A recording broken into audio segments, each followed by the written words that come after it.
What's going on, guys? Eric here from my brain, and today I'm actually going to be talking about a super cool collection that I have. It's very small, super fucking rare in my opinion, but yeah, let's get right into it.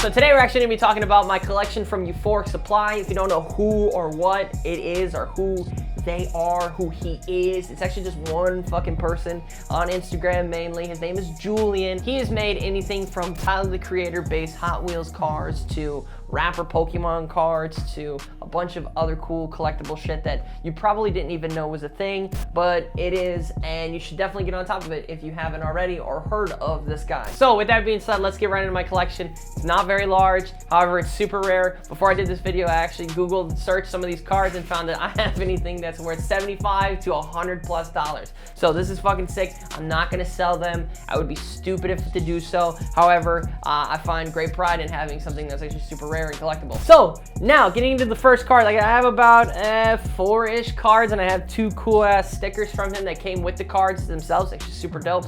Took a little while to get them when I ordered all of the cards. They take anywhere from, I would say, probably a week and a half to 2-ish weeks.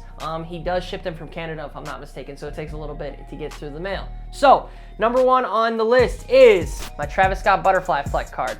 Super dope. It's actually holographic with butterflies on it. It's actually really cool. I'm still curious how he prints on some of these. I imagine he takes the Pokemon card and does some weird shit over it. I don't know. I'm not a scientist. I don't know. All right. So taking a look at this one, the description on it: butterfly effect.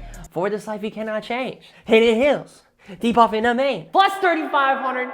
That's crazy. HP 90210. What do you know about that? Travis Scott fans, drop something below if you know what that's about. Yeah, that's really it. It is super fire. I actually caught this one for I think about $35. I bought it with 2 other cards when he dropped them. He did a whole big release of a bunch of all of his remaining cards he had. I was super fucking pumped. But yeah, this is probably one of my more actual favorite ones just because of that butterfly holographic. What the fuck, dude? That's so dope. All right, number 2. This one is not really like my more favorite card just because of how dark the card it is itself. If I take it out, like, it still is super dark and like it's reflective and dope, but I barely can see like the actual image. It's another Travis Scott card. He actually dropped this right around the Netflix documentary drop, the Look Mom, I Can Fly, and this was super cool because I watched the documentary and I was super geeked that he had made a card that was related around the time frame of the documentary. So like I said, the only downside is that it literally is too dark to even see any of the detail besides the actual like holographic shit on it. So description: Look Mom, I Can Fly. Plus 3,500 again. What do you know? Family man, dynamic performer, rat visionary. Like his music, his hustle has no limit. Very interesting, very cool card. HP 90210. What do you know? Again, pretty fire. But yeah, like I said, one more quick look.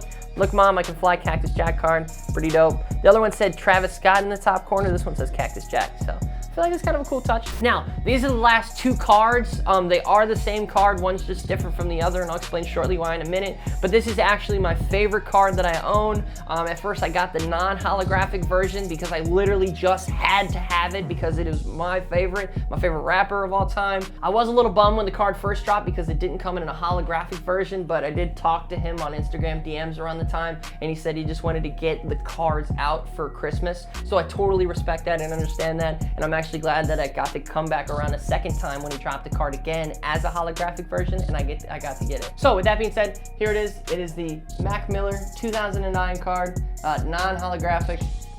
2009 is the move. Description: he doesn't lie no more. Nowadays, all he does is shine, take a breath, and ease his mind. HP 1992. That's kind of cool. That's when he was born, and in the top left corner, you kind of got like, and I don't know if you can see it, but it's got the kids, one of his older rap albums in the top corner for that little icon. So super cool. And actually, which brings me to my next card, is the same damn card but in holographic version. I had to get this when it came around a second time because I was bummed the first time I got it. It wasn't holographic, but it is what it is because I got it anyways. So this one now is the 2009 holographic card. Literally same details. Nothing has changed about the card except for the fact that it is holographic. This is my favorite card out of all the ones I have. I'll continue to buy more, but I really don't think it's gonna get any better than this one, in my opinion. In my opinion, we will wait and see if anything gets any better, but however, right now this is at the top. So that is kind of the collection of the cards I have. I'm only gonna show you 2 more things I have that came with the cards. They're just 2 stickers. They're fucking actually super cool Playboy Cardi die lit stickers. Over here we have the Lego version, Playboy die lit album cover, and then over here we have like a hand doodle, I believe is what it was called. So, my opinion, I kind of like the hand doodle more. I like the creativeness on it. You know, the Lego one probably super hardcore. I definitely don't know how somebody will replicate that, but yeah, definitely. These are the 2 stickers that came with the cards. I have a bunch more of the hand doodle ones, but I'm not gonna show you like all 4 of them I have. I'm just gonna show you the one. So, but yeah, that is literally my review of my Euphoric supply collection. Like I said, it is one of the cooler things that I do collect just because it's a little bit one-off and it's not just like a bear break or a cause doll, and they are pretty hard to get. Like I said, a lot of these cards were only on his Instagram for like 30 to 45 minutes, and then he takes them down because they're literally sold out. So yeah, his name is Euphoric Supply on Instagram. I'm gonna put it right here for you guys. Go check him out. Stay tuned, stay close to his post because literally he uploads what he's dropping and he'll take it down like literally an hour later because they're all gone. So that is my review of my Euphoric Supply collection. Shout out Euphoric Supply, making these super cool one-off pieces. I'm gonna continue to buy cards. I'm gonna continue to buy whatever he drops that I find interesting. You guys definitely should too. Stay tuned to the Instagram. But yeah, that's all I got. So with that being said, I'm Eric from Hyper. Thank you for watching. Peace. I want the cat, yeah, I want the cake, yeah, I'm fucking the lane, yeah, I'm fucking the snake, yeah, still on the block, still